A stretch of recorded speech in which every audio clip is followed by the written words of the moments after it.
যারা নিঃসন্তান তাদের ছেলে সন্তান কিংবা মেয়ে সন্তান সহ সন্তান ফর্সা হবে কিনা সে বিষয়েও মন্ত্রতন্ত্রের মাধ্যমে সন্তান জন্মের ব্যবস্থা করে দেয়া বিশাল কামেল কবিরাজের সন্ধান পেয়েছি আমরা।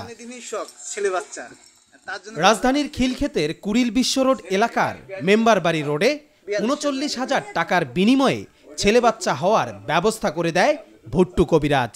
ছেলে বাচ্চা নিলে ১৩,০০০ ১৭,০০০ মধ্যেই থাকতো, ১৩-১৭,০০০ থাকতো। যেটা অনেক মানুষের বাচ্চা হতে কবিরাজি করেছেন। শুধু বাচ্চা না, বাচ্চার গায়ের রং ফর্সা নাকি কালো হবে এবং গালের কোন দিকে থাকবে তিল তাও তিনি তার মন্ত্রতন্ত্র দিয়ে ঠিক করে দেন। ছবি নিয়ে আসবেন, ছবির আগে তিল দাগতে দিবেন, তিল দাগে যাবো কি করেন না করেন আমরা আল্লাহর বিশ্বাস করেন না। প্রথমে রোগী সেজে তার কাছে গেলে জাহির করতে শুরু করেন তার বাচ্চা জন্ম দেওয়ার অলৌকিক ক্ষমতার সকল ফিরিস্তি। আদুল কথা ফর্সা ছেলে নেব, আমরা যে ছেলেটা ছবি আয়না দিবে সেই ছেলের মতোই। কিন্তু সাংবাদিক পরিচয় দিলেই বেরিয়ে আসে থলের বেড়াল। হাত পা ধরে মাপছে আর কাউকে এমন ধোকা দিবেন না বলে জানান তিনি। আমি বাবা কাম দোষার জীবনে করবো না, যদি বাইসা আছি বাবা। খোঁজ নিয়ে জানা যায় সনাতন ধর্ম ও ইসলাম ধর্মকে ব্যবহার করে সাধারণ মানুষকে বোকা বানিয়ে হাতিয়ে নিয়েছেন লাখ লাখ টাকা। প্রতারণার এসব অর্থ দিয়ে একসময় ভাড়া বাড়িতে থাকা এ ভণ্ড কবিরাজ রাজধানীতে বানিয়েছেন দুটি বাড়ি, দুটি বিয়ে করে দুই বউকে রেখেছেন দুই বাড়িতে।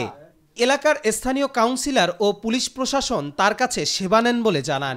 এ বিষয়ে ঢাকা উত্তর সিটি কর্পোরেশনের ১৭ নং ওয়ার্ড কাউন্সিলর ইসাক মিয়া জানান, তিনি এসব ভুয়া কবিরাজকে চেনেন না, এগুলো ভণ্ড। ওনার বিষয়ে কি কিছু জানেন আপনি? ভুট্টু কবিরাজের বিষয়ে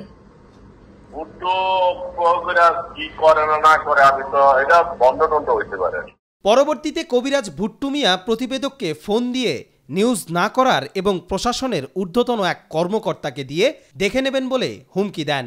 আপনি যে কবিরাজি করেন, যে চিকিৎসা দেন বা আপনি যে এভাবে আমি 52 বছর ধরে করি, আপনার কাছে আমি কবিরাজ হইলাম না। আচ্ছা, 52 বছর ধরে করি, আমার বাপ দাদা 14 গোষ্ঠী করছে, বুঝছেন? এখন জায়গায় বইতে আমি 52 বছর করি, কিন্তু আমি বিয়ে করছিলাম, আমি মানেন নাই। আপনি কি ওনার ভয় দেখাচ্ছেন আমাকে?